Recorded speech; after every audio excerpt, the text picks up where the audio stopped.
Hello everyone, welcome back to Illuminated Productions. I'm Sam, and today I'm going to be talking about Explorers on Blu-ray for the first time from Shout Select. I'm going to get into the movie, the video quality, the audio quality, packaging extras, and my overall recommendation.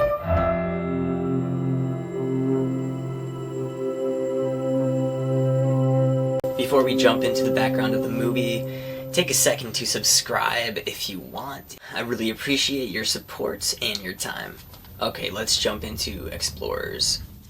This is Ethan Hawke's film debut. We get River Phoenix in one of his first films, doing a great job, and Jason Presson, in which River actually tried out for his role initially. The movie itself is a fairly serviceable sci-fi fantasy for boys, so to speak. Came out in '85. It's got a great retro charm to it.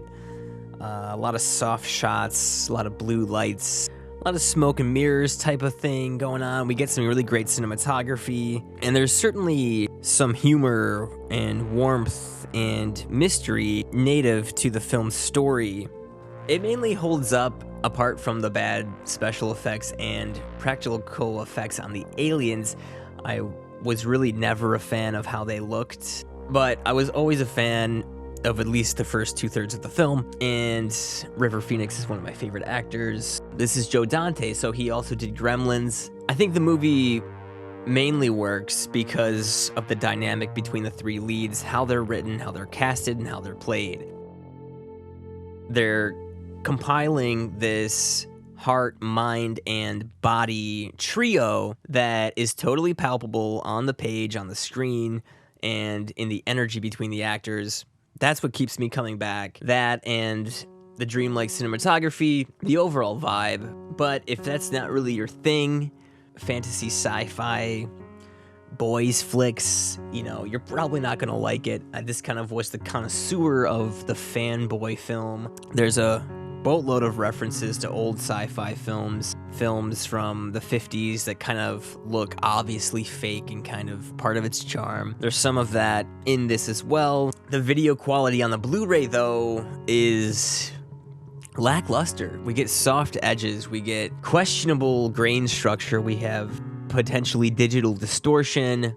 We're really lacking detail that we usually get from Blu-rays and 4Ks. This was a disappointment because Blu-ray.com gave it a 4 out of 5. That should look good. It should look good. And this doesn't. This looks like an old transfer. I'm not sure if it was from a 1080 scan, a 4K scan, a 2K scan, but there's really not a lot of shots where we get full detail. That's problematic. That's a huge problem. I mean, especially Shout Select putting this out as a collector's edition, fairly high list price. I assume that price will come down, but it's problematic. At times, questionably a DVD upscale. I don't have the DVD itself to compare to. These kind of trail strobe effects sometimes, debris in the film, specks, grain that is not always pleasant at all, and some noticeably hard cuts that seem a little fishy, like they could have smoothed out some areas in the cut itself, perhaps.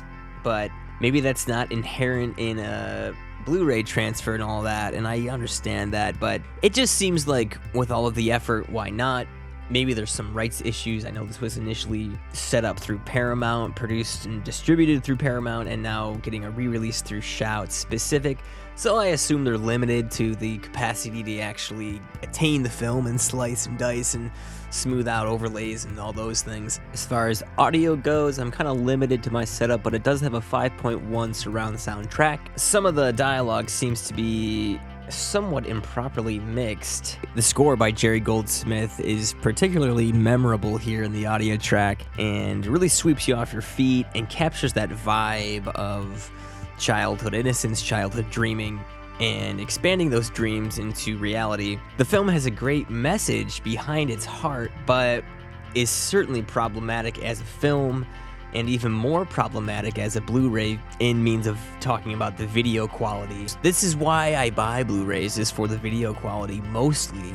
I really want to see these older films come to life vividly with finite detail. If not at least serviceable detail. I don't know if this does either of those, to be honest with you. It might be one of the worst I've seen so far. Maybe I'm being a little overcritical. I had some problems with this release. I'm curious to hear what other people think about it, if they've picked it up, if they've got it in the mail, if they've seen it yet.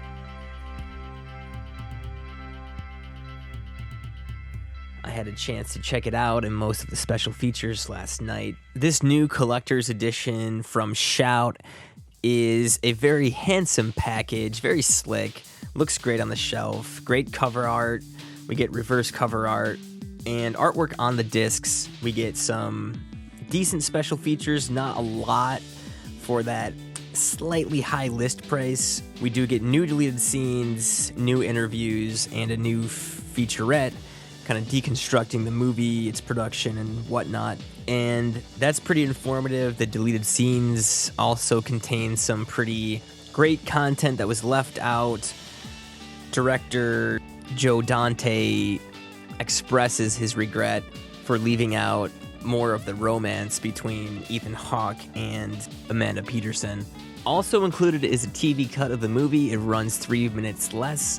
I'm not sure what that all includes. I didn't have time to check that out. But this release is problematic. It's hard to give this an overall recommendation, especially at that list price. I know most of the time when new Blu-rays come out, new re-releases come out, they're pretty high, especially from an independent boutique Blu-ray company, so to speak, like Shout Select. You expect a bit more care, possibly a revised transfer, but there's really not much information about the transfer in the case, on the sleeve, in the extras. So I'm led to believe it is an old transfer, and we're just kind of getting this really sharp looking package with some new deleted scenes.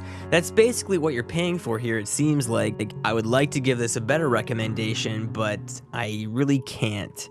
You know, it might be worth picking up if you're a fan, if you're a diehard fan of it. I think it is a fairly good movie that is generally a little underrated, generally a little under the radar.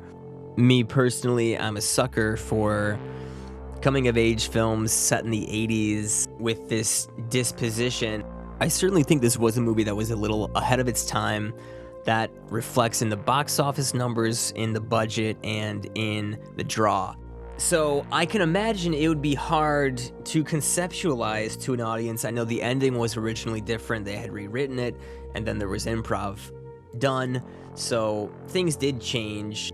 I know the third act was always kind of criticized from the start, even from the filmmakers themselves. Not exactly sure how to wrap it up. Anyways, I really wish this had a better video transfer. I really wanted to see those wide shots in detail, but even in medium wides, medium close-ups, mediums, close-ups, I mean, every shot style, we're missing detail practically, unless it's like an extreme close-up or an insert. And it just seems like at that point, damn. Regardless, I'm happy I own it. I will always helm River Phoenix films. And, you know, it looks sharp on the shelf, and they Shout attest to that. But really just lackluster video quality here. Let me know if you guys did pick this up, what you think of it, what you think of the video quality. Let me know in the comments below. I would love to start a conversation about it. And until next time, be kind to yourself, be good. You've been great. I've been Sam. I'll speak with you soon.